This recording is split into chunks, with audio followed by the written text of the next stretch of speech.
Hello, hello, hello, hello. This is Brittany, and I'm combining psychology and spirituality to help people work through emotional issues.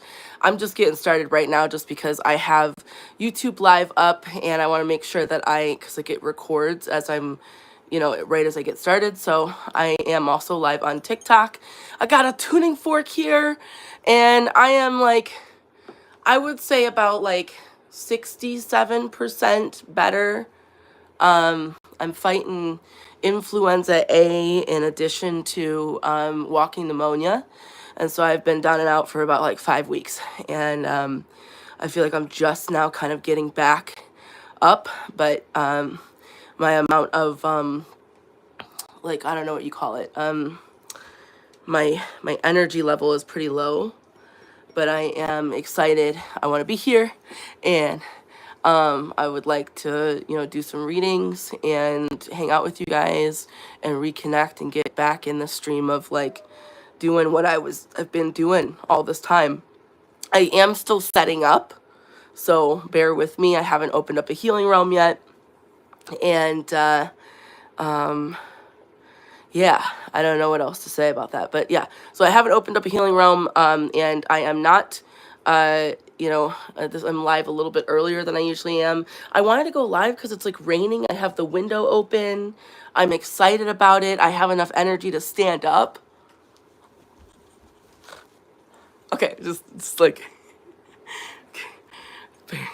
anyways, so that's going on, and I would love to see how you guys are doing and feeling, and start doing some readings, because I feel like I'm out of the mix. Have you ever do you know what I'm fucking saying? I don't even know if I fucking make sense, but I want to read people. I just Okay, so first off, I have a tuning fork. It is 256 C note. And so I don't know if you guys can hear it, but I'm gonna cleanse for a moment. And there's a nonverbal autistic child screaming in the other room, so bear with me on that. Okay, life is life, right? There's a little bit of chaos going on there. And I'm planning to turn some music on so we can get a vibe going and chilling out, and everything is okay in the other room. Don't worry. This is normal life. Hello, hello, hello.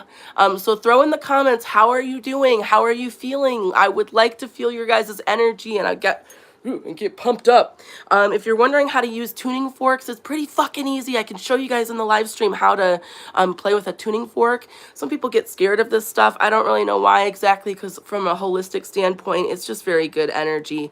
If you're not familiar with a tuning fork, just get a hard ball. This is a very hard ball, and take that ball and then just hit it, and you can swirl it around however you fucking feel drawn to do so. I recommend doing a form of meridian brushing along your whole aura layers. That'll help you so much. It'll give you a rejuvenation, and if you're feeling sick like me, I have walking pneumonia and all kinds of stuff going on with my body. So I'm hitting my this area, my chest, a lot, okay? And because I got flu-like symptoms last night. My girlfriend's autistic child had to go to the ER, so I stayed up all night, just waiting for them to get back and stuff. And so, while I was laying in bed and stuff, I took the tuning fork and I was brushing down, kind of move some of the energy that was in my body. And then I went down, where my legs are really hurting and stuff like that. And I just used this just to kind of brush the energy around. It didn't necessarily take away what I was experiencing, but it at least moved the energy enough so I could start coughing and stuff like that. My girlfriend yesterday, while we were sitting on the couch watching a movie, girlfriend also was feeling physically fatigued too, because she's going through influenza A right now. And so we're sitting there watching a movie, and I started doing some Reiki spirit channeled healing. And those of you that are not familiar, I channel extraterrestrials, and I do light language and things of that nature. And so I was using that energy, to kind of pump up her energy as well, so she could have some rejuvenation. So she went from having body aches to no body aches. So that was really good for her to have that, especially given that she had a lot going on in the past 24 hours and stuff.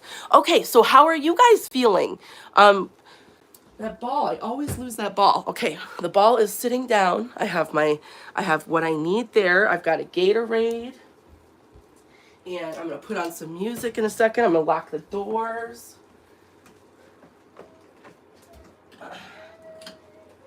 Okay, so we got that going on. And yes, I'm in my bedroom. And as you can see, I got a heating pad over there. It's just lovely and fantastic in all of its brightness. Let's see here. So I am currently, let's see, looking at the, I've all of a sudden forgotten how to use TikTok. Okay, so I'm on YouTube and I'm also on TikTok, and I'm really grateful for you guys showing up for me. You know, like I'm working on amping up more YouTube stuff right now, and so that's really exciting. I feel like TikTok algorithm, since it got banned and then reopened, it's kind of shifted a little bit. So that's kind of new for me. But anyways, hello. Throw in the comments how you're doing, how you're feeling, what's the new 411 for you, how have you been feeling? And as you're doing that, I'm going to go ahead and open up a healing realm, and I'll stop talking for a moment and get a healing realm going.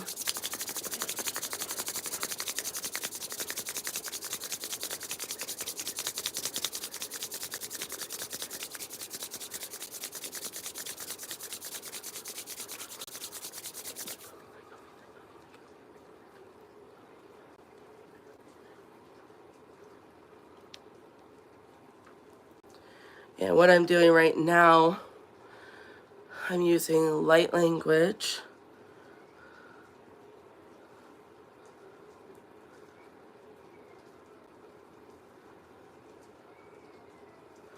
Okay, so we got that opened up. Fancy. I've been feeling chill. Good. I'm glad to hear that. I've been feeling mad. Okay. Well, Cara, you need to deal with that anger. I'm having fibromyalgia flare up today. Okay, Shauna, I am sorry to hear that. Thank you for the compliments on the rainbow catcher. So it sounds like some of you guys are having a chiller day, and some of you guys are having a rougher day, and some of you guys are having like an in-between between all of it. So I want to just, you know, so sad. Okay.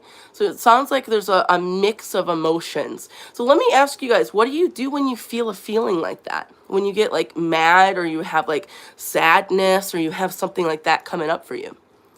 What's your go-to action to start working through that? Woo! As I said that, you know what happened? My solar plexus started going off. Y'all motherfuckers aren't doing so good with dealing with your feelings. Okay, we're not doing so good. Okay, you know, Cara, I love that you listen to Slipknot. You know, what that tells me, because a lot of people get really bent out of shape in the spiritual community. They sit back and they're like, oh, like you can't listen to certain music and things like that. It's gonna be difficult for you to release that emotion or whatever. But when we are attracted to certain types of music genres, and we're attracted to certain movies and things of that nature, what we're doing is looking for something that's going to validate what we're feeling inside. And a lot of it has to do with the fact that we don't fully understand what's going on inside and what's coming up. And Cara, if you don't mind, actually, can I go ahead and just kind of read some of your energy? Because guys, those of you that are new here, again, I am Brittany. I combine psychology and spirituality to help people work through emotional issues. I read trauma, patterns, cycles, and I'm just looking to like, you know, like help you work through whatever it is that is most needed in any given session and things of that nature. And so on the live streams, I try to be as quick as I can. I haven't been as quick when I'm reading people, but yeah, I'm obsessed with reading and finding the patterns that you have that are holding you back from moving forward. Okay, so Cara, you know what's so interesting to me, when I'm feeling into the energy, I'm hit in my solar plexus. I feel like you I keep hearing abandonment wounds coming up. Like there's like been a shift in the energy, and in recent months, it feels like there's more of a predominance in abandonment. And as I say that, I feel like my whole energy goes from feeling like I was up here, so more in the heart center space, feeling like I'm like going forward, moving forward, to like dropping down. Like I feel um, like I feel like a more predominance in fear coming up to the surface, and I feel like this feeling of loneliness. I'm feeling like almost like I would indicate as despair. And it's interesting because you said in the live that you were mad, but I don't feel like, so I feel like the mad is like the surface, right? But if we go deeper, sometimes people have like violation wounds, you know, like where like they've been violated by somebody, or there's some injustice that they've had. But Kara, this doesn't feel like that. It feels like there's like this feeling of disappointment, almost like as if I'm not where I feel I should be at, and I'm questioning myself and what I thought I knew about my journey. I don't know if that makes sense, because the next thing that I see is like a road that's it's been pristinely paved, like a very pristinely paved, and then there's like there's like the dashes in the road. And what I think is really interesting is, like, you know, the dashes are usually, aren't they supposed to be like white? But the dashes in the road that I'm seeing are yellow.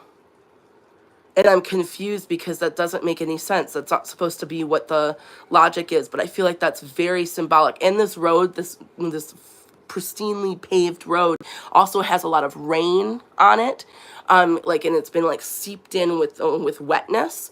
And I feel like we're talking about, and like, if I'm bringing this back to reality, into like what we're talking about right now, I feel like we've recently come out of a situation involving, I feel like this involves external people, but I keep wanting to talk about like career.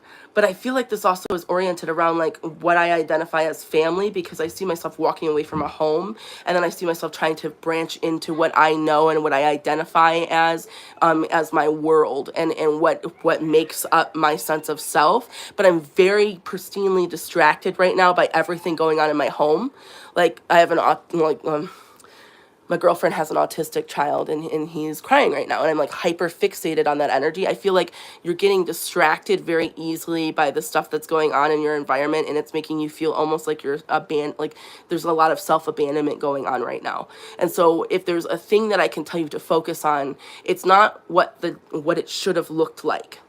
It's not focusing on what your life should look like. It should be more focused on what it currently is. And it doesn't mean that there's anything wrong with the way that your life currently is going, but I feel like there's some impending changes with how you identify work, how you bring in money. I also feel like there's changes in dynamics with a relationship, and like the how I see closeness, because I feel like we're having more predominant betrayal wounds coming up this coming year, especially towards March, April, May. There's like a shift in your energy where there's a need for you to really kind of see from different lenses, and really start to develop your understanding. This would be empathy. What the fuck am I kidding? This is about empathy. It's about you being able to put yourself in other people's shoes and take yourself out of the victimization or this injustice feeling of feeling like you are personally like the problem, or this is personal. It's not fucking personal. It's like, see it from a different angle, but it's like it's almost too hard for you to see that in this moment. And so you need to give yourself grace, and that's why there's the abandonment feeling right now. Give yourself grace. Listen to more Slipknot, but then also branch into some other different bands that really resonate with what is coming up in here. And what does that invoke you to do? Think about that for a second. What does it invoke you to do with your life? Because you being attracted to certain places and things and music and frequencies like that, it's meant to reflect something going on inside of you. And if I'm getting hit in my solar plexus predominantly, there's an indication that it's time for you to step away from doubting yourself and begin stepping forward and taking direct action. That confidence, that clarity, it's not going to just fucking show up in your face. You know, you can't just wait around for it. You have to go and begin walking towards a direction, okay? And that's what I feel like is happening in the coming months. I don't know why I keep saying pending, like almost like there's like, it's like something is about to shift, and it's like pending approval, but I don't understand why we would be pending approval. It doesn't make any sense. But and then I'm like questioning it because it's like it should be a given. But I feel like we're talking about work. When I say that, it's time to begin moving forward. It's time to begin reflecting. You know, the energy of movement and release the stagnation that's been around you. And I will stop there because I feel like I probably don't know if I make any sense, but there's this need for you to begin to branch out of what you've been in. And start moving towards what really aligns with you. And also too, in addition to that, with work, there's some fear around work, like where am I going to get money, what am I going to do in the coming months? I see like some financial strain, and I feel like you can very easily pivot using creativity. And it's not about clarity, it's not about waiting for something to pend through, it's about you stepping forward and doing what aligns with you, and continuing to move in that direction, even if the money isn't there yet. And that's where I will leave that. I hope that helps a little bit, and I'm going to keep going because I need to keep playing with this a little bit. Hello.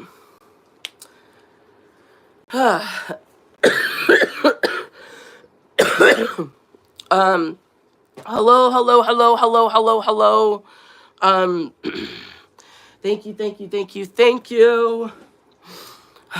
I just dropped my ball. It made the weirdest noise. It is pouring rain outside right now, and I am still just as like tired, exhausted, body and all, and it's been rough. And so yeah, hello, throw in the comments a hello, and let's keep moving forward. And yeah.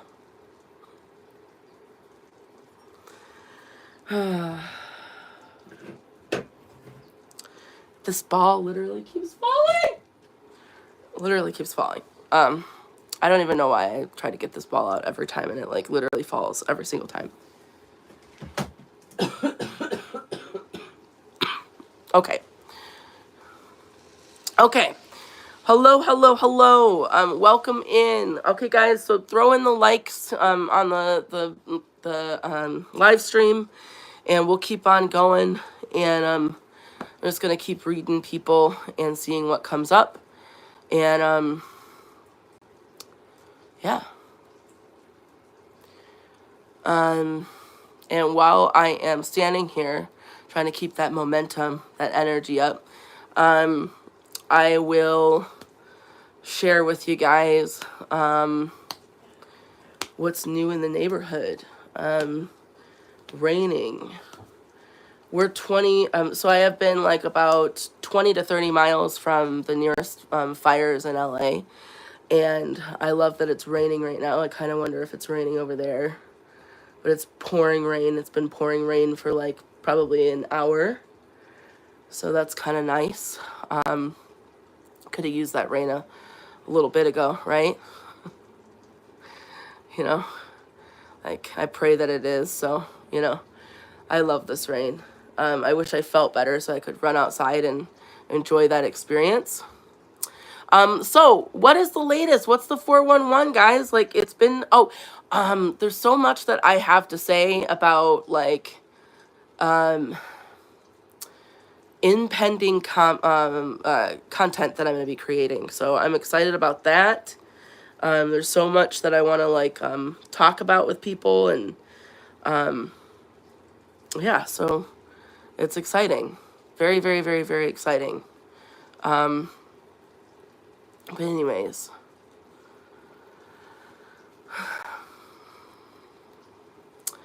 okay.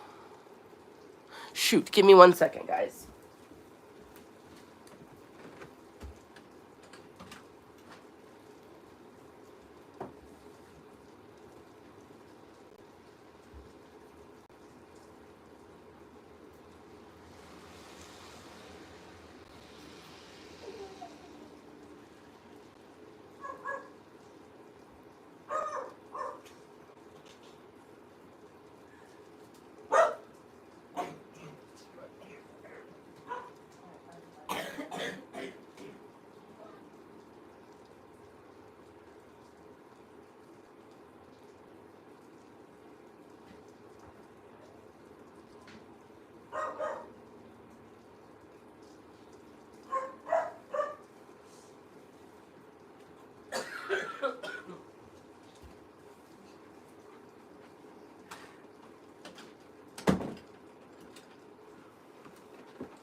Okay, sorry guys.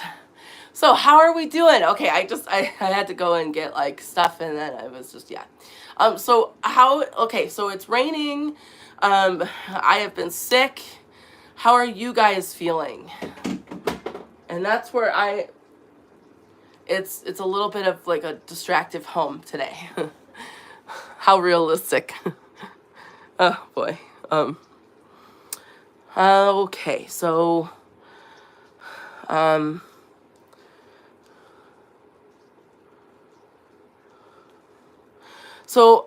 Jackie, I don't know if I'm pronouncing that right. Jackie, you said, I truly am feeling lost. Can you assist me in finding my center right now?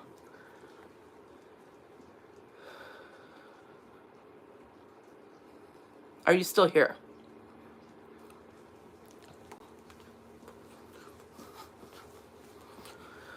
Oh boy.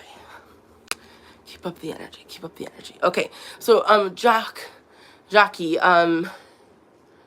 what am I getting? So the very first thing when I dropped to my heart center and I asked Spirit, like, what does she need to hear right now? The very first thing that I get is, you are enough. You've always been enough. And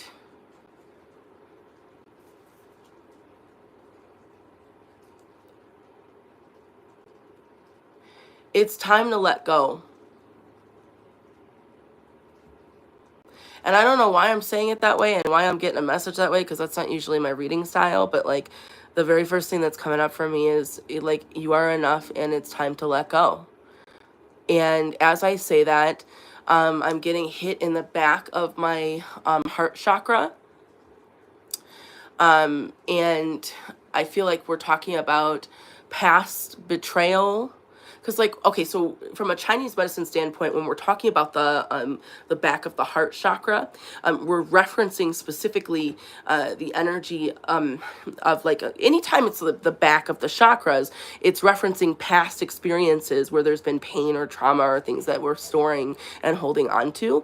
And I feel like there's some significance to, like, why I'm feeling immediate pain in the back of my heart chakra. And I feel like it's because, number one, the heart chakra is closed down. I also feel like there's this predominant feeling of betrayal in the past. And betrayal isn't necessarily infidelity. It can be someone saying one thing and then never following through on it, and then we feel like we're left behind, or somebody actually literally left us, whether in death or like just literally just physically leaving us. And there's this feeling of longing for things to be what they currently are not. There's a theme going on today.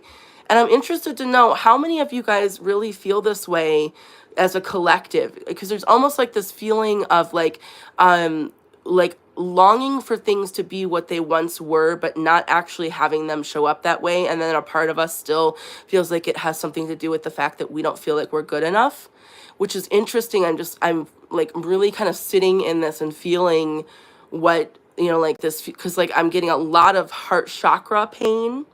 And a feeling of disappointment, feeling like I'm not showing up the way that I want to be. There's a little bit of victim mentality that I will just kind of point out here, and it feels like I'm not like I've not been enough. And so Jackie, honestly, like when I'm referencing you, I'm kind of also bringing it to a collective, like from a general standpoint here. There's this feeling of longing to be something else. And in your energy, I just want to talk about romance. And when I'm talking about romance, I'm talking about like how I identify a relationship and what my expectations are for a person and how they're showing up with me. And I feel like as soon as I say that, I drop into my right kidney represents mama trauma and my left kidney represents daddy trauma. I drop into my right kidney and there's this feeling of like a total lack of boundaries and confusion surrounding communication when I'm communicating with a partner. And so for a second, I'm just going to say this. I would like to talk to you about communication and how we attract people. Is that okay if I kind of elaborate a little bit on that when we like in this live stream, because I mean, I might get a little bit personal.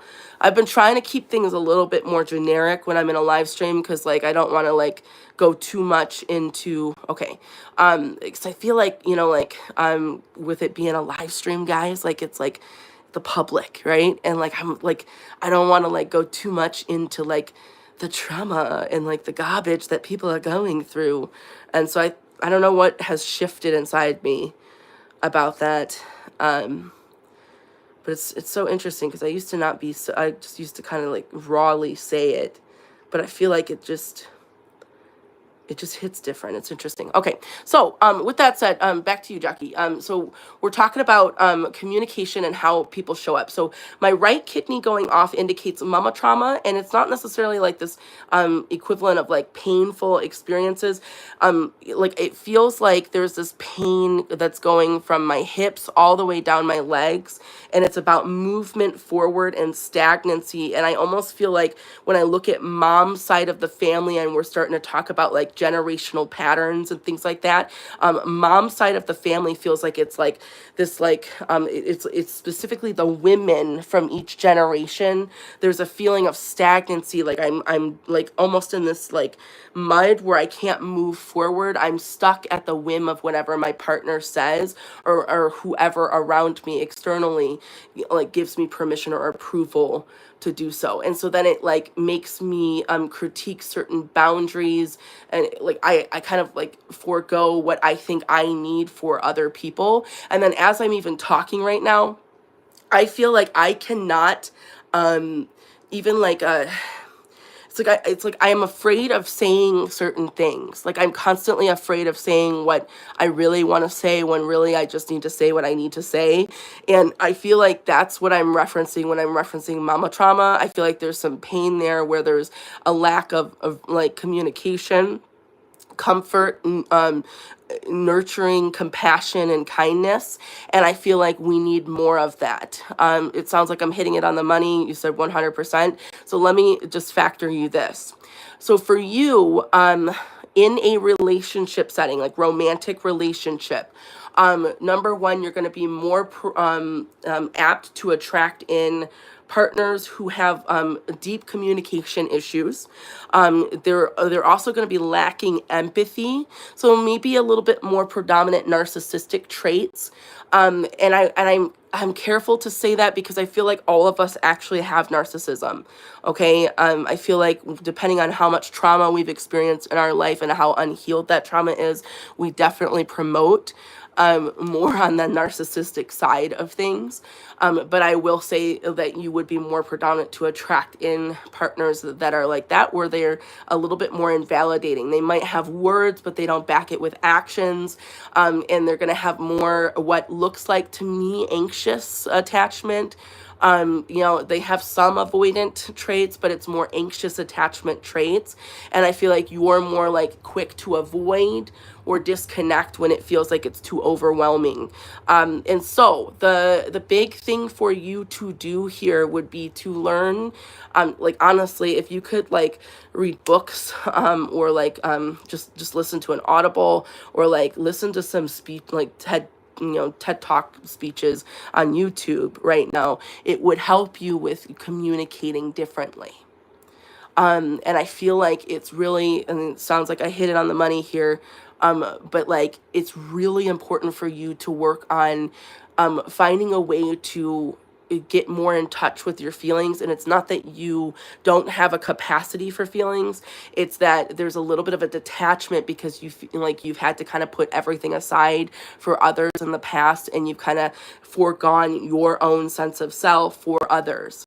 And that's part of a dysfunctional family unit pattern that's been there for generations, starting like I would say 7-8 generations back on mom's side of the family.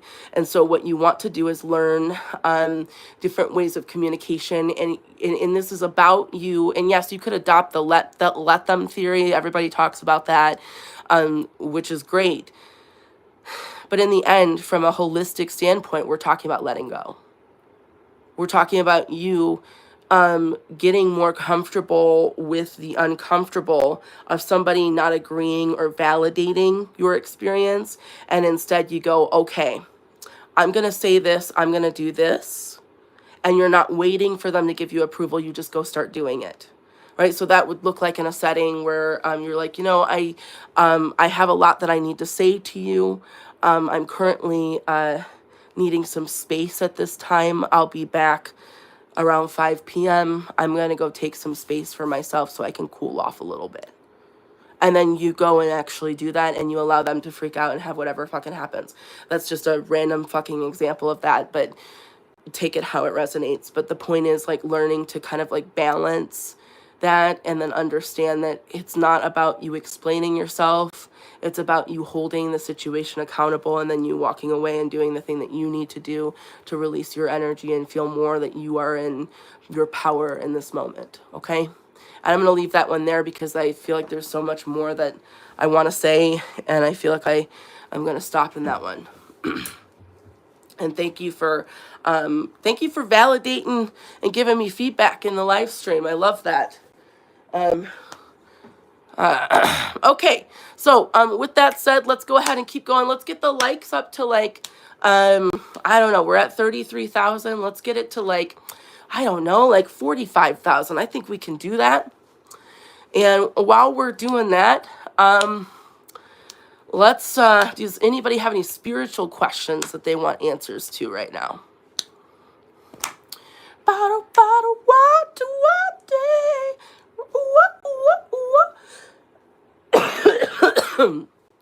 and keep in mind, guys, I do have availability for, private one-on-one sessions with you guys, mentorship and everything of that nature, because it's really important that we all feel safe and secure and supported and valid in what we go through. Somebody asked, how can I raise my vibes? So who here thinks positive vibration is high vibration? Well.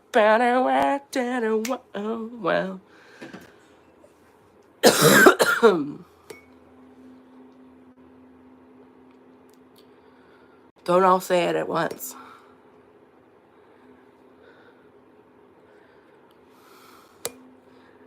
What if I told you bullshit?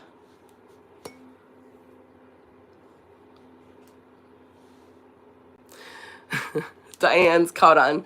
Diane's been in my live streams quite a bit. She's like, she always asks a trick question. Don't listen to her.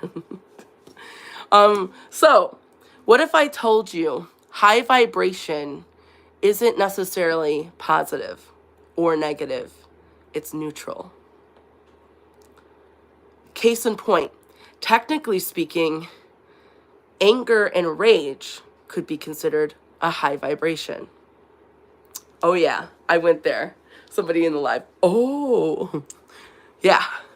So, with that said, technically, how do you raise your vibration? I keep dropping this ball. How do you raise your vibration? So, the way that I would describe this, first off, one thing to recognize, number one, across the board, the big secret here is that you are a celestial light being in a finite bodysuit. Okay? That finite bodysuit allows you to understand the understanding of what it means to be in a universe that's infinite, and you're finite within that infinity. Right? And so part of that finite experience is limitations, bounds, and limited capacity of understanding, and emotions that you become greatly attached to. Depending on how much trauma you've had in your life, you're going to be more prone to attach to the emotions that you've experienced. That's why, like, there's so many people that have been diagnosed with borderline personality disorder, because borderline personality disorder is like heavy fucking emotions that are like dysregulated, and then it's so much so that there's an attachment within it, and there's usually another disorder that's attached to it that has like abandonment linked into it, and then it's just chaos because everybody's like, oh, I have borderline and it's so hard, I'm empathic and it's so hard, and what they're saying is, I'm super fucking attached to the emotions that I'm experiencing and I don't know how to cope with them or deal with it, right? And so what you have to learn is to break free from that energy, right? And most people think that high vibration, like Alyssa 1977 just said, joy, gratitude, acceptance. That's what fucking everybody thinks, right? But high vibration, if you're looking at a scale, it's the next emotion up. It's allowing yourself to feel what you're not fucking feeling. Like, have you ever spent an entire day angry, the whole day, from like start to finish? You just spent the whole day angry, or the whole entire day sad, the entire time. Part of the work that I do is not just reading somebody and looking at their energy and seeing what they're not seeing and helping them overcome that. Part of the work that I do is helping people point out what their fucking behaviors are. And most people are easily distracted, and they spend about 98% of their day disassociating from their experience. So they're never truly feeling the emotion. So like they may cry, they may let out steam, they may have anger that comes up, they may go and kick rocks for a little bit, but they don't actually deal with the emotion that they're attached to. The entire time they're disassociating. And the reason that I'm saying that is because it takes one to know one. And part of the work that I've done, any holistic work I've done, I've noticed where I start becoming more analytical, or I start like almost like this like sheer panic. There's times where like I'll have such a heavy emotion come up and I don't know how to deal with it, and this has happened a lot in the past, and I just start like freaking out. And like as I'm freaking out, there's like this feeling of like as if I'm restricted within my bodysuit and I can't get out of my bodysuit. So it's almost like I feel like claustrophobia, and I can't break free from it. And there's like this sheer panic of like, what is going to happen? How am I going to get through this? Like the emotions like that are coming up, and I don't know how to deal with them. Well, in the end, that in of itself is disassociating. The moment that I start going, what does this mean? What does this represent? Why am I here like this? Why do I feel like this? What emotion is this? Where is this? No, it's not about that.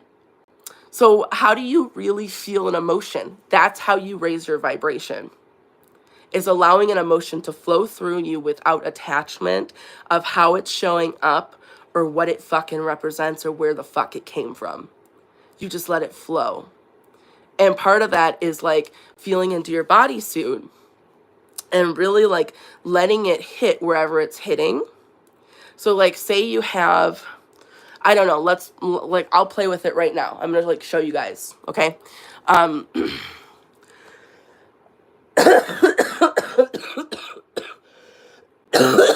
Okay, there we go. So I'm standing here now, feet firmly planted on the ground. Anytime you have a heavy emotion coming up, make sure your feet are planted on the ground and focus actually more on your feet. There's been times I've called, clients who were in a state of hysteria. Like, and I mean, like, when I say that, I mean, they are like out of their mind right then and there. Like they're scream crying, they are not able to understand, or they're not coherent. And I've met a lot of practitioners that are like, oh, well, I'm not going to talk until you're done. I'll just hold space for you. I'm not that way. I'm like, I want you to, while you're crying, right, I will literally just firmly say, where are your feet? Where are your feet? Where are your feet?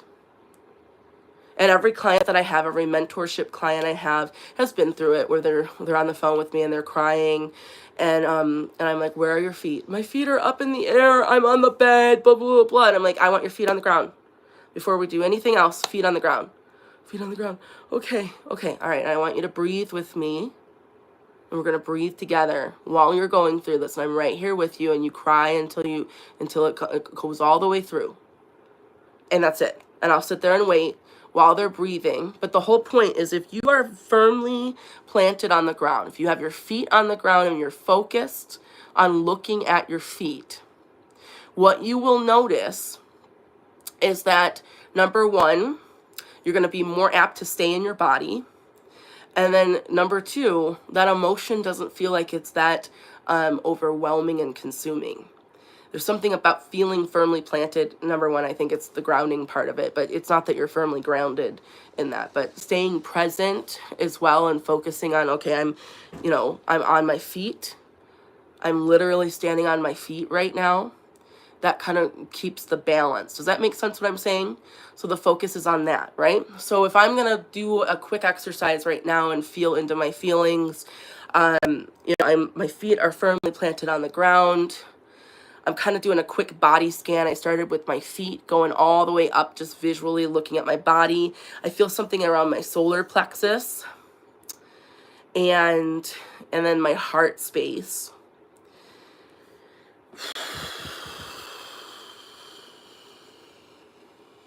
And it just feels intense and heavy. So I'm going to let myself just kind of be with that. And I have some emotions coming up to the surface right now.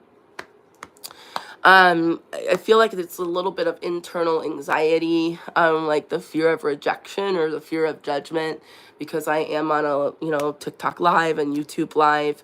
I feel a little bit anxious at the moment. The solar plexus going off, there's a feeling of inadequacy, a feeling of like, not feeling, equipped enough to handle a live stream. And it's so interesting that that comes up when I've spent years doing sessions with people. And it amazes me because years in, and I get people that call me who've been in the community even longer than me and want support, want trauma healing from me. And I still, to this day, struggle with some feelings of inadequacy or feeling that I don't know what to do. And honestly, what comes to mind is like moments when I've been called out to a home where there's somebody who unalived themselves, or there's,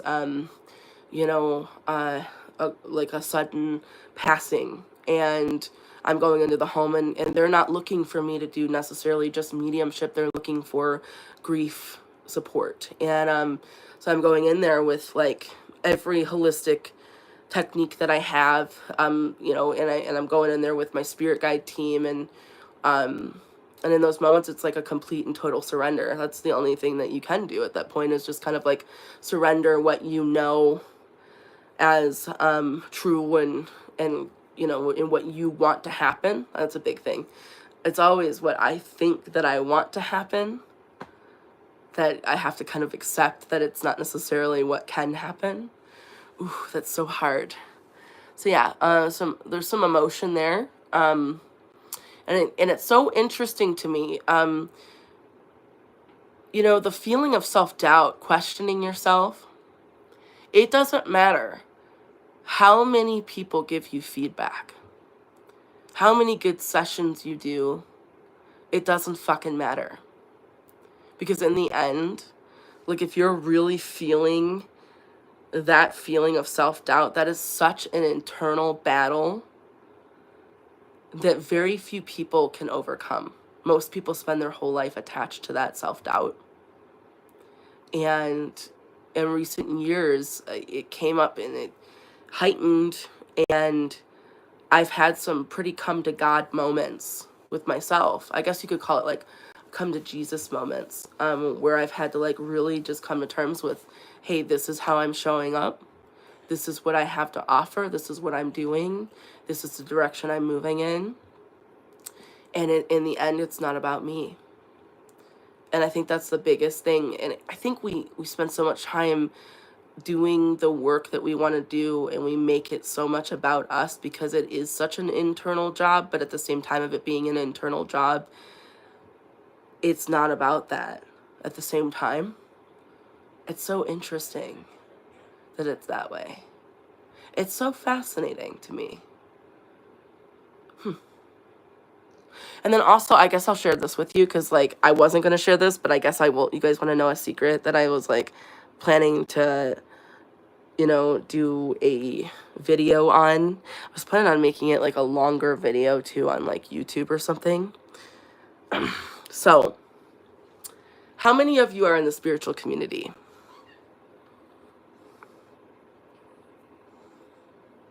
in the spiritual community, you know, like doing spiritual work on some level.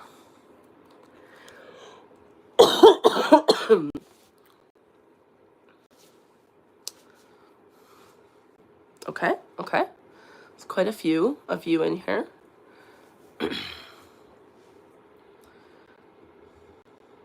Okay. Okay. So so I recently came across a video, and I've talked about this like a lot over the coming, you know, I would say like last year, the year before, I came across this video that was about like age and like old school mediums versus new school mediums. It's not really new school medium, new generation mediums.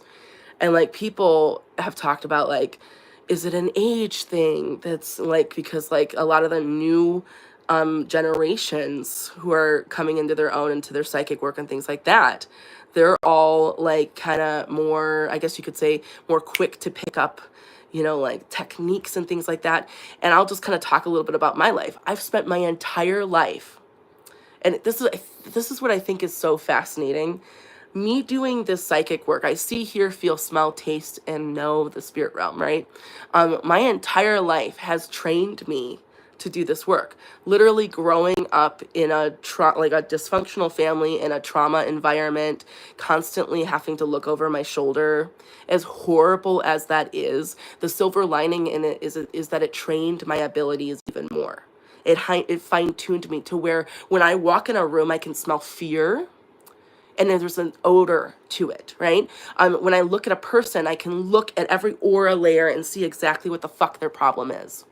When I look at a person, I can see where they're most unsafe in a relationship. When I look at a person, I can see whether that they're inhibiting more mama trauma or daddy trauma, and how many generations back that goes, right? And that comes from being raised in trauma, because I had to look over my shoulder. And the more that I had to look over my shoulder, I also looked in the mirror, because I kept asking, what the fuck is wrong with me? What the fuck is wrong with me? And every time I would look in the mirror, I would look, oh, that's a mama thing. I have a mama problem coming up.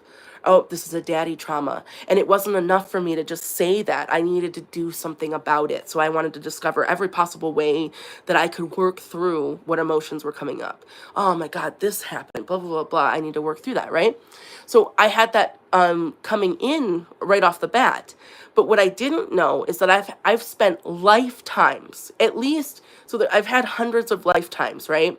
But at least 73 of those lifetimes I have dedicated to different spiritual modalities and studies.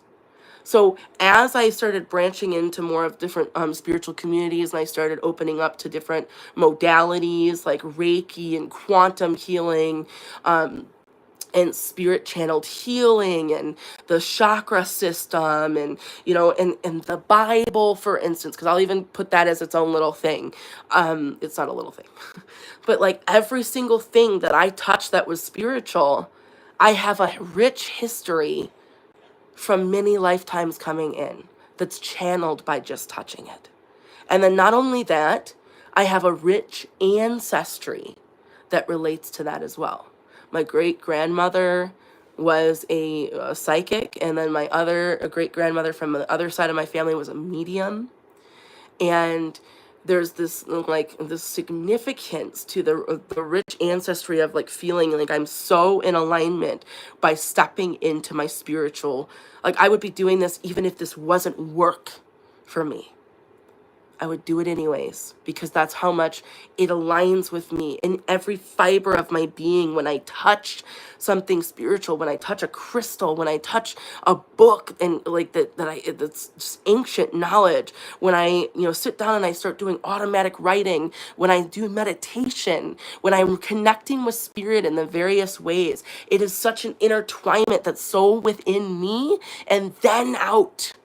And it feels like it just, there's no other way to describe the feeling that is ignited inside of me. The point I'm making here is that when I walked into the spiritual community and I started doing psychic mediumship development in classes, I spent a year training in a class that it wasn't so nice. There was a lot of older people, older generations of mediums, and they were doing things a bit different, and they were annoyed because the moment I walked in, I was like, click, click, click, click, click. Sit down and would learn the technique immediately and then go into a whole nother thing on top of it. Because I just was like, well, it's all intertwined together. I can help you do this. And why would I stop there? Why would I just give you a half-assed message about I'm seeing the color purple when that color purple is talking about the death in your family? Why would I stop there when I want to invigorate you and motivate you to live your life differently? Oh, because that's karma? I'm not supposed to touch that? Fuck that shit. That's the way that I felt. And I still feel that way to a certain extent. I'm just like, if you're sitting in front of me, then you clearly were attracted to a conversation with me. And clearly we need to have a conversation about something. And I'm going to read you how I fucking know. And I cannot fucking help it. So it aggravated a lot of people. So a lot of people would make comments to me and made me feel tiny. And honestly, we already know how this works, right? Nobody can make you feel a certain way unless you let them, right? So I let them make me feel that way. And it bothered me that I like would sit around people who were like older than me and they had been in the spiritual community a lot longer than me, and they were like, oh, just basically like sit down. Like I even had a psychic medium who I wanted to be my mentor tell me I was like a kid in a Ferrari and I needed to sit down and stop and needed to learn universal law, which then I learned universal law the very next week. I walk in and I'm like quoting universal law and I'm like, tell me more, tell me what else I should do. And I was like so excited, and she could not stand that. And so it would make her angry. So there's a little bit of a division. I now see new psychics, right? Or younger psychic mediums on TikTok or in different social media platforms who are constantly talking about, well, you know, just because I learned it, you know, better and faster and blah, blah, blah, blah, you know, and I'm younger, it doesn't mean that I'm not as good and blah, blah, blah, blah. And like, you need to learn your, you know, like, you know, the newer ways rather than the older ways. I need to say this to you guys. What if it's not about age? What if it's not about techniques? Because there's shamanism, there's Wiccan, there's paganism, there is every type of religion you could possibly know, every denomination to that. There's Buddhists, there's Taoism, there's psychics, mediums, and within psychics and mediums, there's like 50 zillion fucking different ways to be a psychic, 50 zillion different ways to be a medium. There is so much fucking information, and some people have been in the community for decades, and some are just walking in. And I need to stress here, and I need everybody to really fucking hear me when I say this. What if it's not about your age in any of this?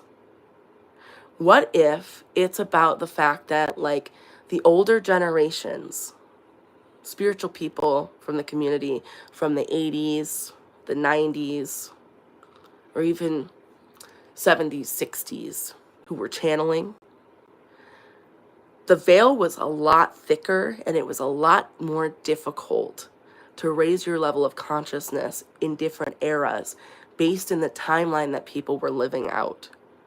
So the spiritual people that paved the way for the newer generations, there should be a lot more respect. There should be a lot more love and compassion for the way that they approach stuff back then. And yeah, they do need to learn new things, but the universe is not just this one big veil. It's many different layers of a veil. And what if the newer generations find it easier to connect because they're hitting at it, they're not hitting, they're born into a world that already has peeled back layers of the veil. Just saying. So like, it blew my mind because I was like, I started listening to books and listening to a lot of interviews that this shaman, this famous shaman, did. And I had never been attracted to shamanism. However, I had, like, it's in my birth chart, and like a lot of fucking people, different psychics and mediums have said that I have ancestry and shaman work. And it makes sense, because if you look at a lot of the techniques and the ways that I kind of step out of my comfort zone with, like, I learn a healing modality and I'm like, how can I MacGyver this into my life? Or how can I MacGyver it into more work that I'm doing, right? As I'm like doing that, right? I bring in shamanistic patterns and techniques that I didn't even realize were shaman. I didn't even know that I was doing that, but I've been doing that my whole life. It's been ingrained inside of me. And my dad, he comes from a family of fixers, DIYers, who they teach themselves everything. So my dad taught himself how to truck drive. He taught himself how to, build a home, how to build decks, how to build things. And he really learned, taught himself even carpentry in different ways. And I wasn't drawn to do all of what he did, but I took that mindset of, I think outside the box. Nothing, you're giving me a paper and you might tell me to fold it, but why have you told me to fold it? What in fact does it mean to fold this paper? What if I fold it differently? Or what if I hold the paper differently? I get a different perspective from it. And what if that doesn't make me wrong, or it doesn't make you wrong? It just makes us different, and it makes us have different perspectives. I've known that my whole life. That is how I have been my entire life.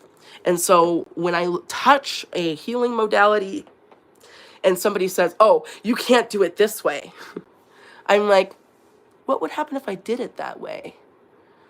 Or in fact, what if I did it this way instead?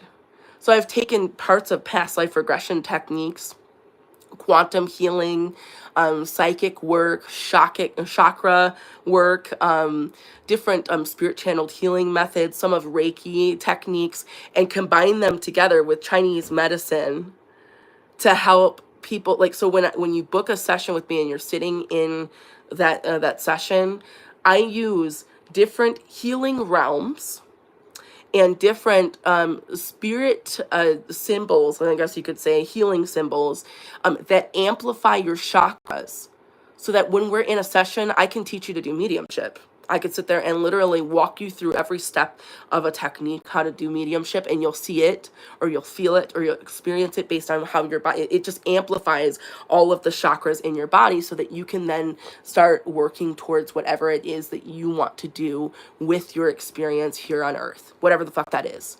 And that's why when I do sessions, I can regress people back to repressed memories that they have, back to what's called an inner life regression, which is in between lifetimes. I can send people in front of their karmic board or in front of their spirit guides, and they have all kinds of different kinds of experiences, because it's the energy gets amplified.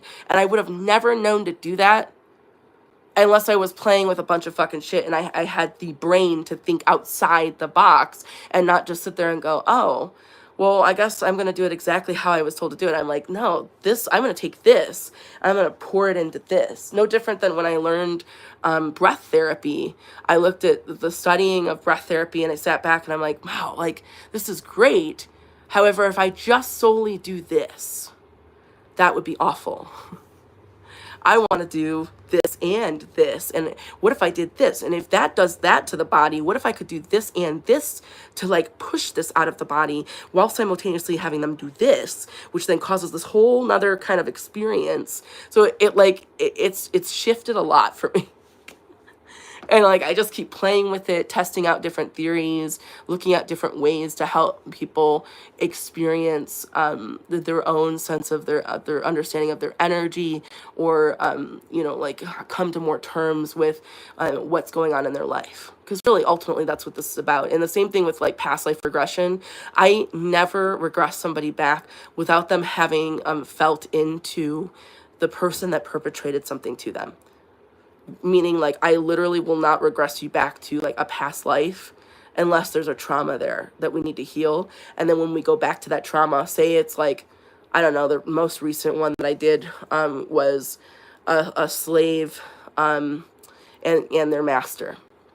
And there's a whole story behind that.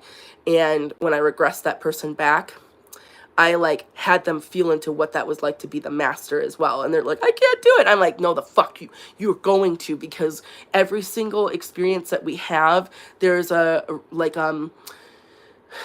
mirroring effect going on. So that person that is dominating over you or controlling you or holding you captive in any shape or form, that experience in of itself is something that's mirrored back within you, and it needs to be felt and like dealt with, as well as you experiencing what trauma was, from that particular past life. And I think that's just so fascinating, because even the way that I was trained to do trauma past life was more about like not attaching to the story and just kind of like getting the story and then doing a release method to get the story out of you. But I feel like even that doesn't like, it blows my mind, because I like, okay, so the very first past life regression that I did on myself, I regressed back to a trauma that I experienced as an Ethiopian slave by the Egyptians. And there was like a whole story. I had a bunch of emotions that came up, and I dealt with those emotions. I felt the experience. I did the release technique, and it was great. And it gave me some validation for how I felt now here on earth, and like what I felt like I was like holding myself hostage in. But it wasn't until I regressed back again and looked more at the side of the Egyptians, why they enslaved me, why they treated me that way, what they thought of me, what they felt about me. And that was when I like had this huge epiphany about like the fact that like, oh my God, like it's not personal. And like, I can't explain to you guys how like logically we can feel, I guess maybe I can explain it, how logically we can believe, right? Like that, something isn't personal, but to truly feel it in the embodiment in its whole form and really see it through that other person's eyes, that it really wasn't personal, it's life-changing. Fucking life-changing. And then I was like, well, if I could do that, then could I do that with like some of the memories that I have here in this lifetime? Like when my mother abused me, or like, when my dad shunned me, or like when my entire family shunned me. Could I like regress back to that moment and like deal with the pain that I felt going through that, but then also like put myself into their shoes, looking at me, and how the fuck did they feel? And why did it drive them to do what they did? And I don't know, guys, that just blows my fucking mind. Absolutely blows my mind. To this day, still blows my mind how much that shift like is just so potent. So when I'm saying the age thing, going back to that component of that, and I believed at one time, I'm like, oh, well, the older generation, they just have to learn to, be more, evolved, and learn to like shift their techniques, because they could learn a thing or two about me, being the younger generation. And it didn't dawn on me how much appreciation I was lacking for the older generations who set a tone of new consciousness on this earth before I even entered it. So it makes me appreciate people who have been in the spiritual community decades longer than me. And yeah, I might be able to pick up a skill quicker than they do, but it's because, number one, I was born and raised in the trauma that made me that way. But then number two, I was also born and raised in a higher level of consciousness, in a world that the veil was way thinner. There was more layers released in that veil.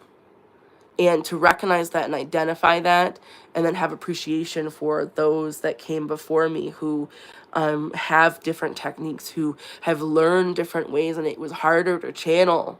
And they have learned to channel, and some of them are still stuck in the emotions and in the fear and in the pain. And being a newer generation, I'm 31.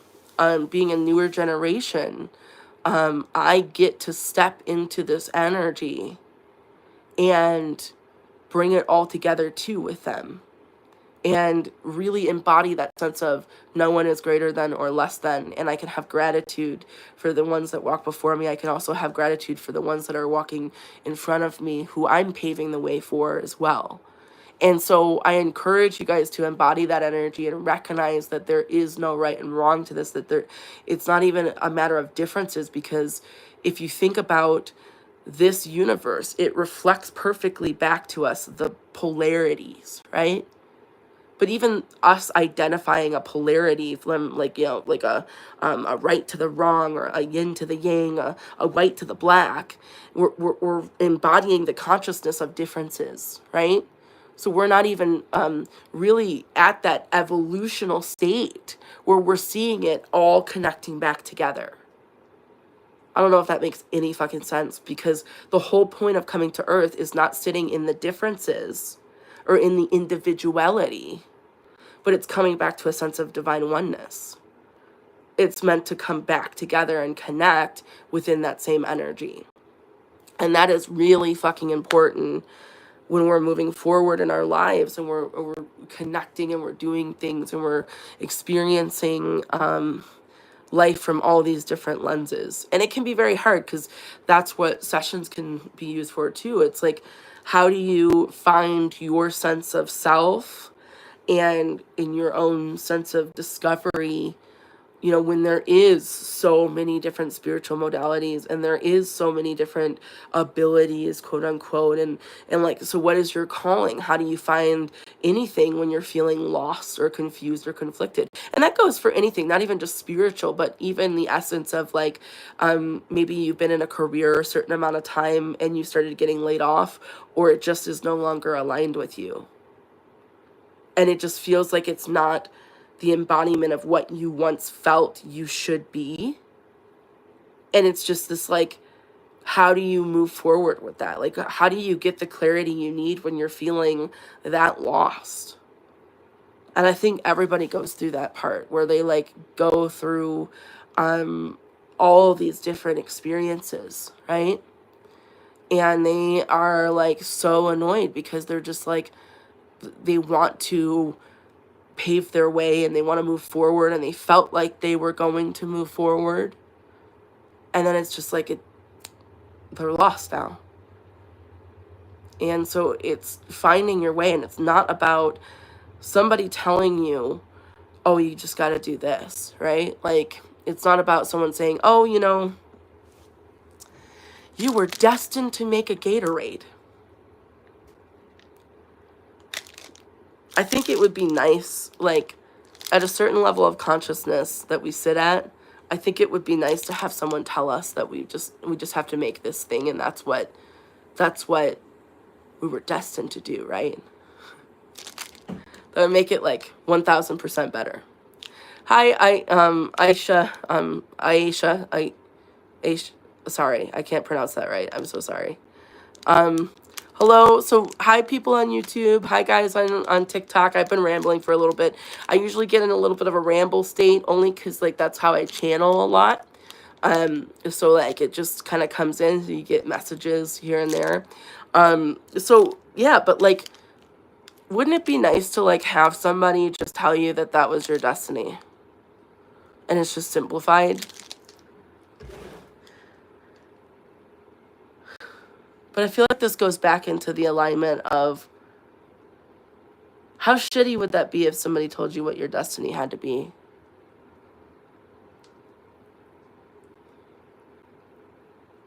Kind of boring. Because, like, okay, like, I want to play this all the way out for a second. Like, let's just imagine that. So you were born into this world, and you get to about 7 years old, and you go in front of a council, and the council says, based on how you act, how you talk, what you say, I feel like what you are gonna do is clean toilets for the rest of your life.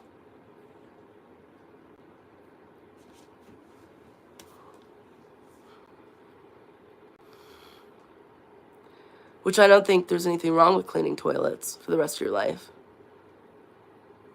But I think that you would want to choose to clean toilets for the rest of your life rather than like have somebody choose it for you. Like, how does one get into window washing?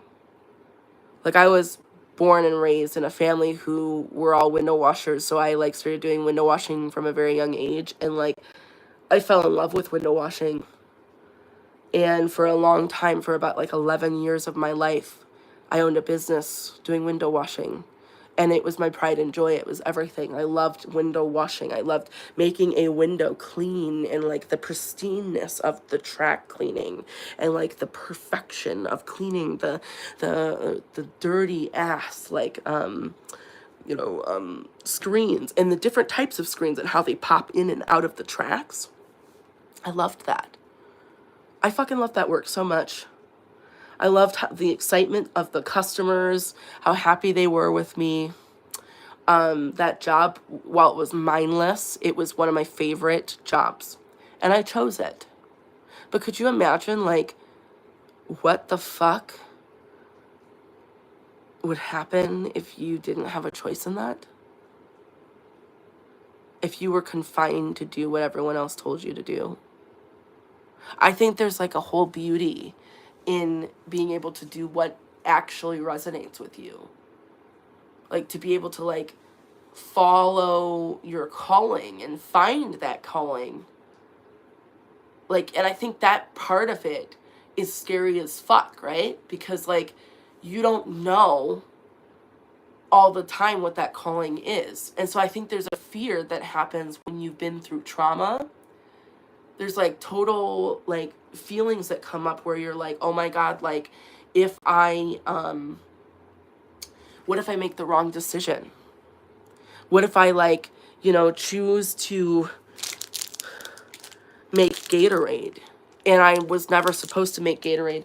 I was supposed to make a paper.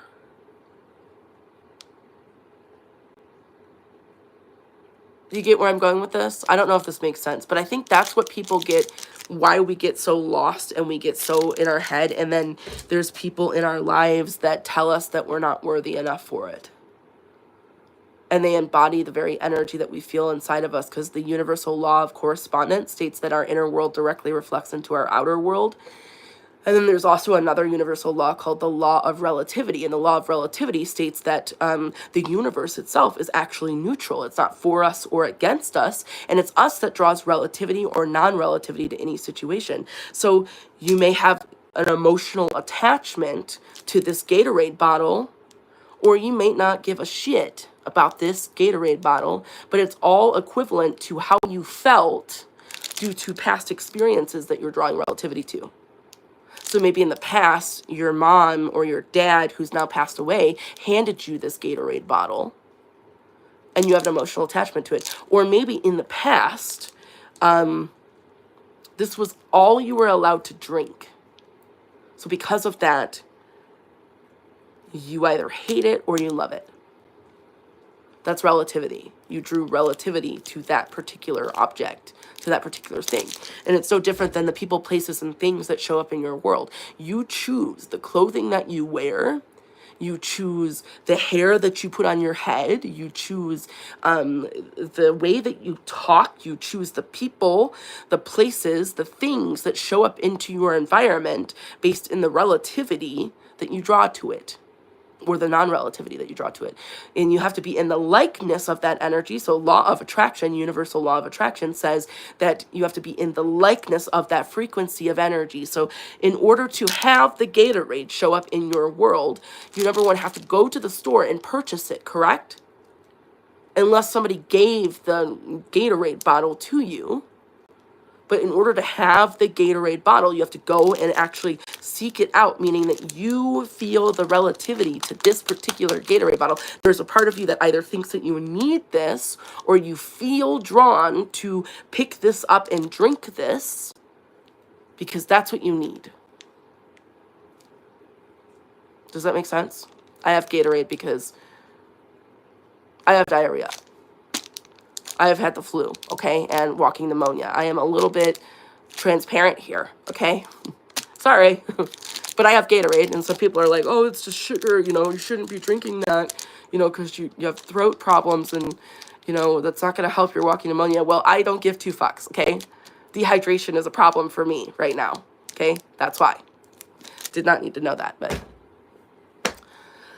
got people in my DMs like, Brittany, you need to drink this, and you need to stop drinking Gatorade, and you need to do this, and you need to do that. I don't give a fuck what you think I need to do. I'm just going to do what I fucking need to do, okay? Thank you. Because you're not the one having to sit on the toilet. You're not the one laying in bed going, ah. Anyways, I mean, you might be the one laying in bed going through that, and I'm sorry if you're going through that, but, like, I'm going through that myself, and it's a lot. It's just a lot to deal with. Okay. You do you. Thank you, Mary. But yes, so I hope that I hope that that makes sense when we're referencing relativity and you know, and owning that frequency of energy. So think about it this way.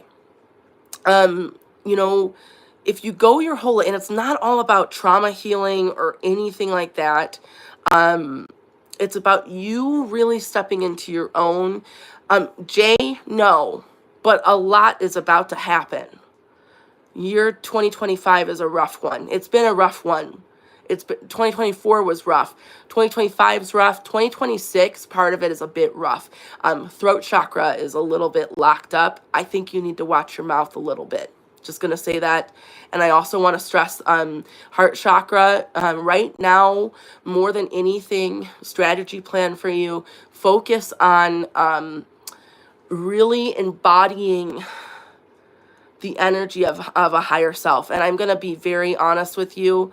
I hope that doesn't sound too woo-woo or too, man, I'm like worried about, I feel like there's skepticism in this statement that I'm saying, because I'm judging myself for woo-woo-ness.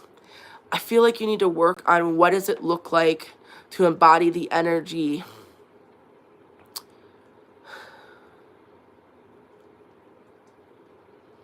of worthiness. And that's where we need to hit our heart chakra. We need to go into our heart chakra right now. And that should be our focus, because 2025 is a rough year, and it doesn't have to be rough. I feel like it's rough because you need to watch your mouth, and you need to focus on ways that you can balance your energy and really ground yourself. Do not just impulsively react, okay? Focus on bringing your energy back, and focus on like almost like revamping how you see yourself right now. And I think that's really hard, because when I look into your energy, if I'm being a bit more personal, I feel like I've been in the school of hard knocks, and I feel like I've been raised by a dysfunctional family. And there's some past life energy to this, where I'm seeing like a family that's predominant, like, to me, this looks like a archbishop family, which I don't really know a lot about archbishop, but that's what I keep hearing. It's like it's like I have this family, and they're like predominant in the church, and I'm supposed to behave and act a certain way, and if I don't, I'm disgusting to them. I'm despicable. And I feel like this is past life energy. There's a rejection wound that's coming up here, and there's a feeling of self-contempt. Self-contempt. Self-hatred. So this would be like, I'm despising who I am and how I'm showing up, because I feel like I've never been enough. I've never been good enough. I'm not worthy. I'm not, and I feel like there's a scarcity. This is a mindset where we are too focused on what we think we should have been, and that we're not that. And so because of that, we feel like we just have to react. And I feel like you need to pull back your energy and recognize that you're a lot more worthy than you know. You're not wrong. You're not bad. You're not an awful person. You're not evil. However, your actions do reflect behavioral wounds that you have inside. And that's something I say to everybody all the time. is our behaviors are literally a direct reflection of the wounds that we carry within us. And so there is some pain, there's restriction, there's family judgment that's coming from past life energy into this lifetime. And there's a predominant feeling of being impacted about how I move forward and what I say and how I behave. And I feel like that in of itself is its own prison, it's its own jail. So can you find a way to release that and see yourself more worthy than that? Can you see yourself from the viewpoint of a higher self, where you are in the embodiment of more evolution, more evolved? And can you also practice in this? And I feel like the key component here to enter your heart chakra would be more self-forgiveness right now. That's needed to be reflected. And I'm going to leave that there. I hope that that helps or that resonates. And thank you for letting me read some of your energy. I hope that wasn't too intense or too deep for you.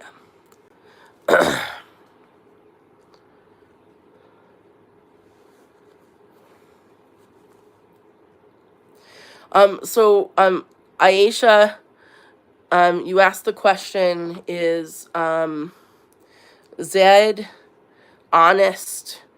And so I was going to say Z. Is Z honest and loyal to me about current situation between us? So when I look into Z's energy, I get hit in my root chakra and my sacral chakra. Which indicates currently I'm working on creating healthy family life, healthy structure, and like really kind of like wanting to clean the home. And it's so interesting because the way that I'm seeing it, it's like polishing the outside of the home itself, like fine-tuning it, like cleaning it up, making it look more stabilized, like I'm helping it feel more rejuvenated, more in the embodiment of the energy that it's worthy of. I feel like that's the energy Z is currently in. In the past, I feel like I've been apathetic, closed down, pushed off, more in avoidant energy, like kind of avoiding confrontation. Fearful, but you wouldn't know because it's fear on the inside, not reflecting outside.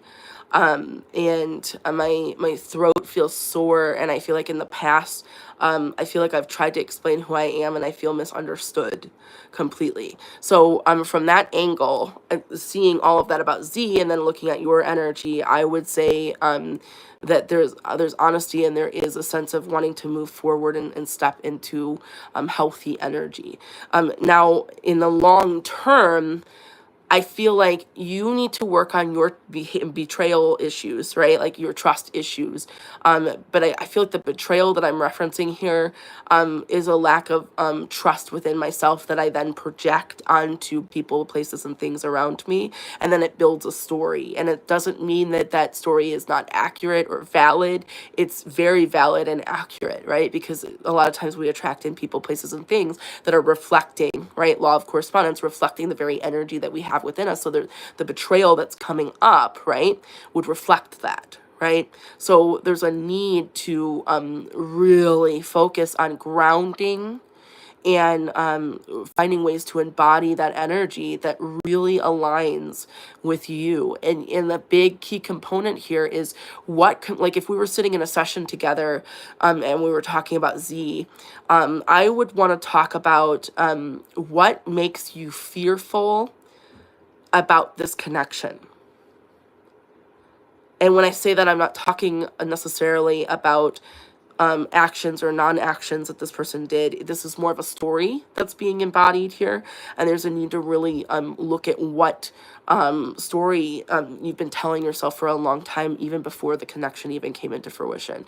And so what makes you scared of that? It's not that these actions, it's something beneath that I would want to examine and look at, because Z's actions are a reflection of what Z needs to go through and what Z's been doing and not doing in his life. And Z if we're talking about that, I talked about the lack of understanding, feeling misunderstood, the avoidant tendencies that were coming up in the energy would make that person have like destructive patterns or behaviors in their life, so they would be more apt to avoid what they really emotionally feel. But right now I feel like Z is trying to build a happy, healthy home life and family life. So then I look at you and go, what is there here that we're not trusting?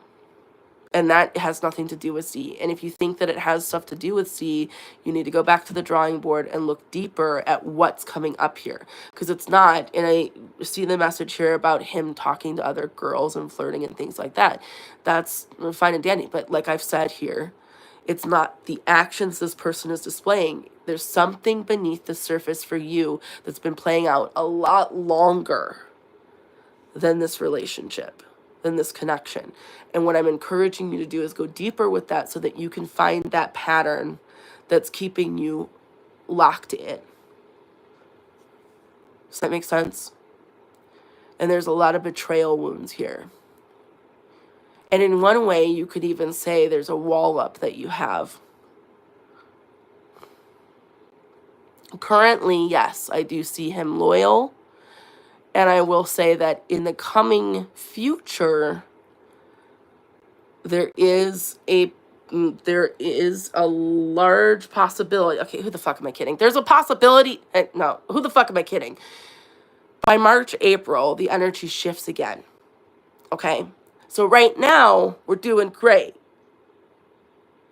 But based on the current trajectory of both of your guys' behaviors together, there isn't a unification, there isn't a coming together, there isn't a new understanding, there isn't a new communication. It's going in the opposite direction. Does that make sense what I'm saying? So there's a regression back to the behaviors that that you had. So there's a need for you to really, really, really start examining where this is coming from. Where did this originally start? And my left chakra is going off, left kidney is going off right now, which indicates daddy trauma that's coming up with that. And that's where I'm going to leave it.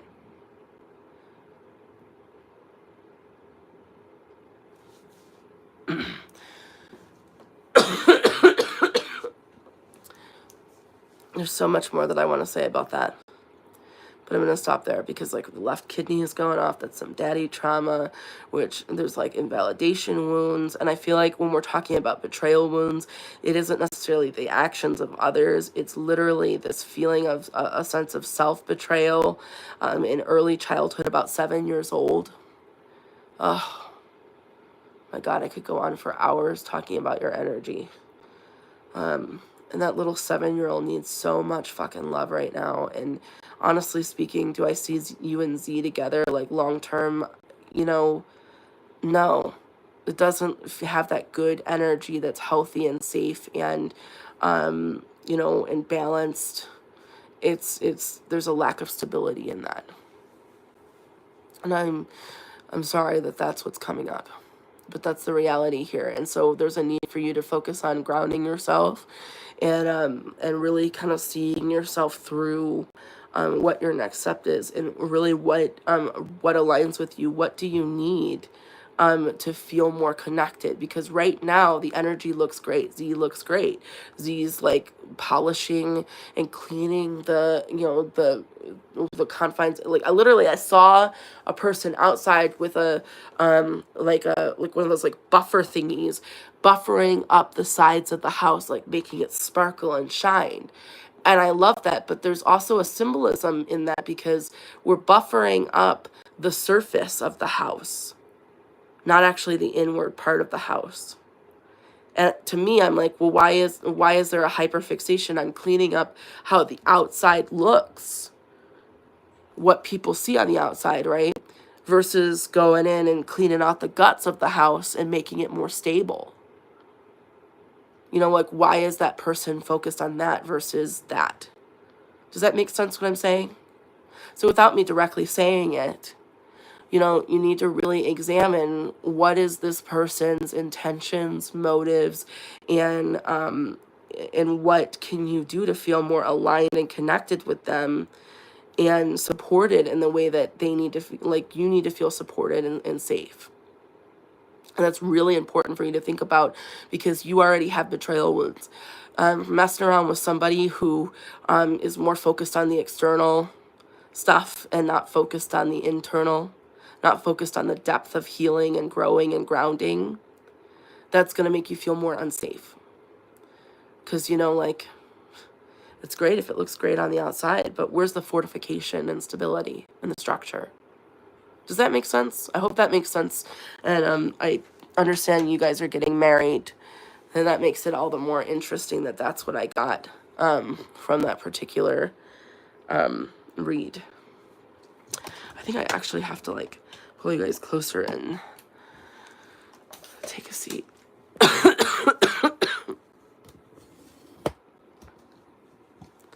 Okay.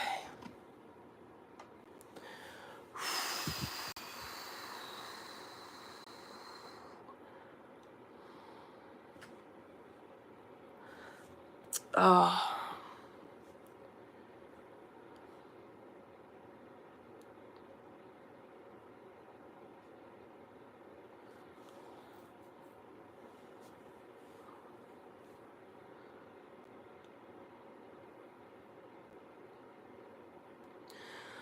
Okay, guys.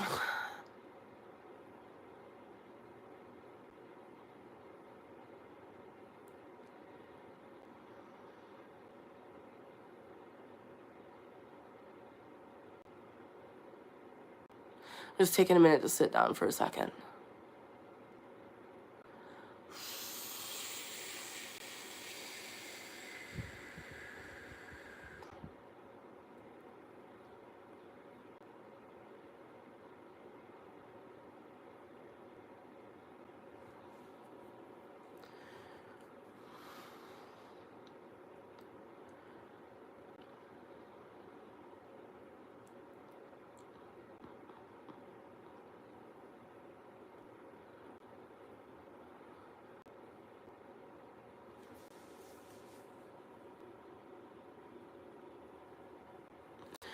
Aisha, before you do anything, make sure that you're grounded and really reflecting, like, what, like, how exactly things are showing up in your world, right? When you're making a decision, and this goes for anybody, making a decision in their life where, you know, it's a pretty, life-altering decision, like calling off a wedding or calling off a relationship or ending something and starting something new, right? There's a need to really think about what emotions are driving this forward, right? If we're feeling the sense of betrayal, and there's like 5 soul wounds that you can experience in a given lifetime, and in that lifetime, you'll experience about 4 of those soul wounds. And some of them will carry over from other lifetimes. You have abandonment wounds, rejection wounds, betrayal wounds, humiliation wounds, and injustice wounds. And if you feel like you have all 5 of them, you have injustice wounds, okay? But a lot of times we have wounds from childhood that we're bearing, you know, that really predominantly are impacting the way that we see the world, right? Like it changes our perspective.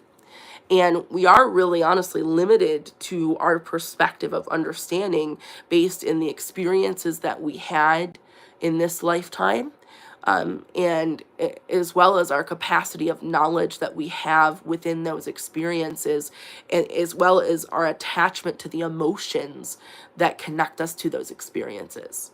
So all of that combined together holds us at a certain capacity. So some of us are very limited at our capacity of understanding. It's not possible that we're going to just magically snap our fingers and have this depth or this capacity. But based in the knowledge that we have to make, you know, executive decisions about our lives and how we align with those experiences. And it's scary because, you know, like, how do you make a decision when you're feeling limited? Well, part of that is what reflects most peace for you. And that's where, like, I remember, like, this college age kid was sitting with me. Her stepmom booked a session with me, and I went and sat with her, and she couldn't make a decision on her, like, what college she wanted to go to. There was one college that she got accepted to that was gonna allow her to explore marine biology, and it was further away. It costed a little bit more money, and she felt guilt about choosing that college that was further away when she could go to a college that was in the same state, but she would have to go a different career path. And so she felt torn between one or the other and didn't know how the fuck to reflect that energy. Heather, we've talked about this. It's injustice wounds. It's not all 5 of the wounds. You can't possibly have all 5 of the wounds at once. You got some injustice wounds that are making you feel disempowered. And there's a victim mentality where it's just like everything is pummeling in around you. And so within that, Heather, you also have abandonment wounds underneath the surface. So just imagine, the injustice wound sitting at the top, and then underneath it is abandonment, and that's what's coming up. Okay? And that's making you feel more disempowered about your life and your experience. So with that said, though, I remember this session with this client where I was sitting there with her, and she felt a tear between both colleges. She's like, well, if I, choose the college that's in state, then it doesn't cost as much for my family, so they're taken care of. But then I, do a career I don't really want to do. But then my family's happy. And then if I choose the college further away, my family has to pay more. But then I am able to do the job that I want to do. So I sat down with her. And this didn't come to light right when I sat down with her. Like, she was torn between 2 different colleges. And I gave them nicknames, like College 1 and College 2. And I said, I want you to say out loud, close your eyes and say out loud, I'm going to this college. And she said it, and she felt the energy in her heart. And then I said, and I want you to say out loud the other college, College 2, that I'm going to this college. And she said that, and she had felt her energy. It was so interesting to me. Her heart was in going to the college that was further away. But her body was playing a trick on her and telling her that she felt guilty. She felt too guilty, and the guilt was overpowering her heart center. So then it was sending her into her headspace, and then she was justifying wanting to go to the in-state college. And I thought that was so interesting to sit there and read her energy and see this person who's highly intuitive. Like, this kid was so highly intuitive. And then I thought about that, and I'm like, how many people in our lives make decisions based on what, like they feel like they're making the right decision that they really want to do, but is really riddled in the guilt that they're holding to the sense of obligation and responsibility that they have towards their family. And that broke my heart. So naturally, as a psychic medium and a fellow soul on this earth in a bodysuit, I did the only thing that ethically felt right, which was call bullshit. And I called her bullshit, and I said bullshit. And she said, what do you mean? And I said, I'm going to tell you something that I didn't learn until I stepped foot on a plane. And she said, what do you mean? I said, back when I was 21 years old, I said, when I was 14, I told on my mom, and she was convicted for abusing me. And I felt a sense of betrayal in myself for doing that. I said, and when I hit 21, I had already been in an arranged marriage, in a cult, and I was struggling. And I boarded a plane to Arizona to start over completely with a backpack to my name and $600, and it felt impossible, and everyone said I wouldn't be able to do it. And I was shunned within 2 weeks. And she was like, that's awful. And I said, that's not the why I'm telling you the story. I said, the point of that story is that in that moment, there was nothing you could tell me to do any different. There was no, I absolved myself of guilt. I absolved myself of the shame in that moment. And I did what really resonated with my soul and my heart. And what resonated with my soul and my heart was like literally flying across the country and starting over completely. That's what resonated with my heart. It broke my family apart. My family shunned me. And, you know, to this day, I still don't talk to my family. But in the end, I chose what resonated with my heart. And so I looked at her and I said, I call bullshit.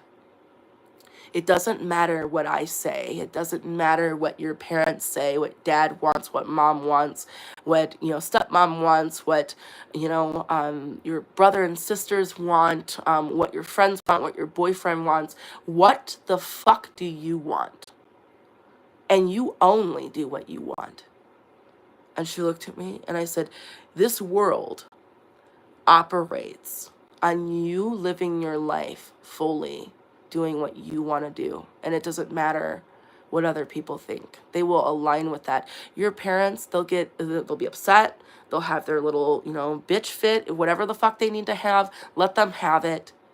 They'll move the fuck on. Life is too fucking short. How do you want to live your life? Do you want to literally learn a skill and a trade that you never actually wanted to do, and then in the end have to go end up over there? I don't even need to be psychic to tell you that by the time you hit 30 or 40 years old, you will be starting the education you actually want to do. Or you can go do it now and skip a beat and have a fucking crazy experience. And it will be crazy and it will be scary and you won't know what's going to happen next, and you're going to feel like you're not approved of and you're not going to feel validated for the experience you're having. But boy, will you feel free as fuck in the process of it. And she looked at me and she's like, straps her head down. And I said, so based on that, I'm going to tell you again, what do you really want to do? And no one can tell you any different. But choose the one that really aligns with you and know that you are going to have to live with that decision. And she got up, guys, because she had to send her, like, I don't know, like acceptance letter or something like that day at 5 p.m. to the college she wanted to go to. She got up and she grabs the paper off the corner of the table and walks her ass upstairs and starts scanning the acceptance letter to the college that she wanted to go to. And she's bawling her eyes out. Her dad comes downstairs because, you know, like, these were clients that were in the state that I was in, you know, like, so I did a personal session, like, there, you know, in person. I don't do in-person sessions, I do Zoom calls. But yeah, my God, what an experience, you know, like, you know, for her, like, bawling her eyes out. Her dad comes downstairs, her stepmom comes down, who booked the session with me, and she looks at me and she's like, she's going to that college, isn't she? And I was just like, yeah, she's going to that college. And girl comes back downstairs with the biggest smile on her face from ear to ear. Guys, it makes me want to cry. Like, to see that in a session with a client, when somebody lights up like that and they're like seeing themselves and they're like feeling that freedom, that internal like peace that comes over you when you've accepted yourself and you've accepted which direction you're moving in, and that serenity, that like that sense of like total surrender to what aligns with you and what makes more fucking sense. Like, oh my God, guys, there's something so gorgeous and beautiful about that experience. Like, and like seeing that smile on her face, she was emitting this like this energy of just pure like joy and excitement. And even though it meant that she was not going to be living in the same state as her family, and that she was going to end up breaking up with her boyfriend, and, you know, like, that she was going to have a completely different life in a different state, and like have like all this stuff change in her world, it's like it didn't matter because she just felt so aligned in that experience. That's breathtaking. I love sessions like that. Nothing is quite like that. I mean, there is some stuff that probably compares, but like, there's something about helping people find their true essence, or like, you know, like sitting with somebody and like having them have this epiphany or realization that, you know, like that aligns with them, or whatnot, and you get to see their face when they get that moment, like that pure moment of like bliss and understanding that this is what I want to do, this is what makes sense to me. Oh, it's so gorgeous. I just love it. Okay, guys on TikTok, I will be hanging out there for a little bit longer. YouTube guys, thank you guys so much for hanging out with me. And I'm gonna go ahead and end the YouTube so that you know, I can like save the video, and I will be posting the YouTube video live stream so you guys can see it. Thank you for hanging out with me. I will be live again. Always, every Sunday I'm live, but multiple times during the week I'm also live both on TikTok and YouTube. And I'd love to read your energy, talk with you about spirituality, talk about certain topics, and really connect with you guys. So just see you there, and bye.